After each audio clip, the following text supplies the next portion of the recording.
Good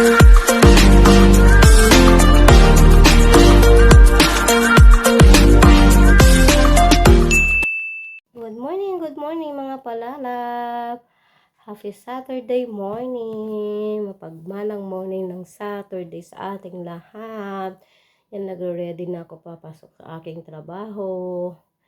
At naisipan kong ipakita lang yung binili kong jacket at saka t-shirt at sapatos ng anak ko kahapon. Dahil pinilit ako ni Narin Ma'am Vlog na lumabas para mag-ikot-ikot kasi nabuboring na siya sa loob ng bahay. Lagi na lang loob ng bahay. So, yun. Papakita ko sa inyo ang aking nabili kahapon. Ito, nabili ko sapatos niya. Ang tatak niya is, ano ba ang pangalan niyan? Yan. Car.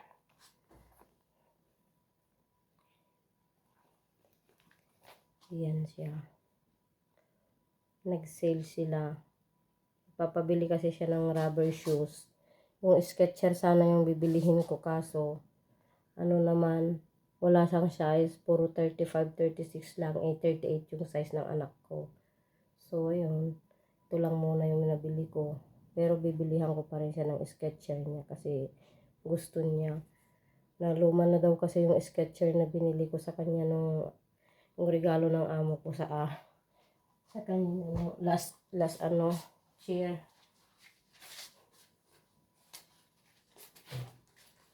Ito naman yung kanyang jacket. Binilihan ko siya kasi gusto niya daw ng ganun. Lee Cooper. Dati siyang nag-sale kasi. Dati siyang 9.5. Tapos nag 4 dinar na lang siya. Yan. 4 dinar na lang siya. So, ito na lang. Para may jacket siyang ganito. May leather na rin siyang nabili ko. Tapos ito, binilihan ko pa siya ng isa. Pink sana yung bibilihin ko. Pero yung anak ko hindi yun magdadamit ng pink. Kasi may kaselan.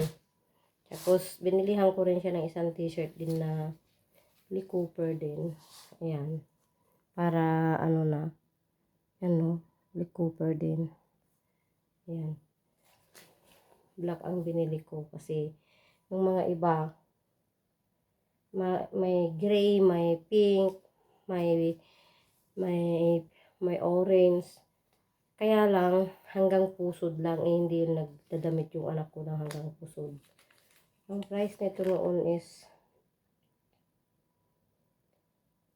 5 dinar. Half price din siya mga palalabs kasi naging 2.5 na lang siya ngayon. So, yan. Yan. Kaya, binili ko na lang din. Pang araw-araw lang niya. Para may magamit yung aking Unica Iha. Yan. Kasi, mahirap bumili sa Pilipinas, mga palalabs. Ayan. Tsaka ito rin, terno na pang tulog niya. Kasi, sabi niya, mama, babili ako ng pantulog na Yan. Yan. Bilihan ko daw siya ng pantulog na ganito. Terno siya. Ito yung terno niya. Yan. Para, yan, terno siya. Terno sila.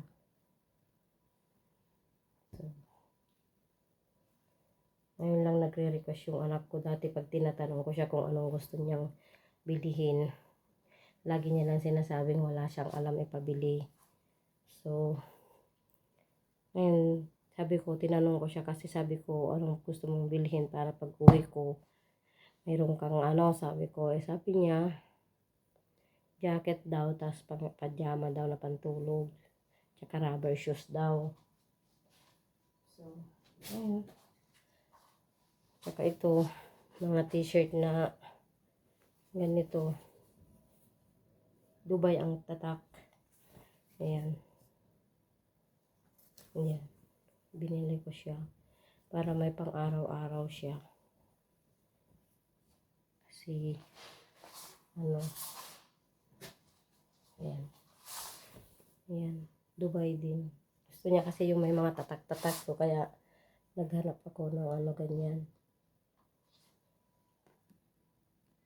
Ito, nag-iisang pink. Hindi ko alam kung gusto niyang isuot ito kasi pink. Ayan. So, yan. Reflex ko lang yan munang may ano ko sa inyo kasi yan lang nabili ko kahapon. Nag-sale kasi. Ito kasi si Naren Ma'am Vlog, kahit wala akong pera. Sabi niya, tara. Kasi nagbayad daw si Ate Diana Mix Vlog sa kanya ng ano, ng yung utang niya kasi nung na-block yung mga ATM namin, hindi kami makalabas ng pera. So, hindi kami makapadala ng pera sa Pilipinas kasi nga hindi kami makalabas sa ATM, di rin kami makapasa sa benefit namin. So, siya lang yung may cash na sweldo. So, yung sweldo niya, yun ang pinadala namin.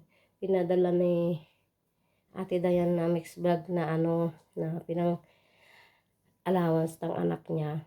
So, nung kahapon daw, may bayad daw. Kaya sabi niya, tara, punta tayo sa ano. Tamad na tamad ako, mga palalabs, kasi nga walang datong. Sabi niya, papahiramin niya ako. Ayun, nakahiram tuloy ako ng 10 BD. So, ayun, may ano naman yung 10 BD ko kasi marami naman siyang nabili. Saka ito. Ha? Ah, may nabili akong carpet. Buksan mo na, di ko alam kung saan susi ko. Ayan, may carpet din akong nabili. Ayan si Naren Ma'am Vlog. Ano man yata dito? Dan. Glet. May kape ka? Say hi, good morning. Nag-vlog ako. Binablog ko ang aking nabili kahapon. Nagluluto daw siya ng pansit, mga palalabs. Ayan. Wala kang kape? Mayroon pa isa dyan yata. Ayan. So, yan. Love you all, mama. Chup chup. Pansit.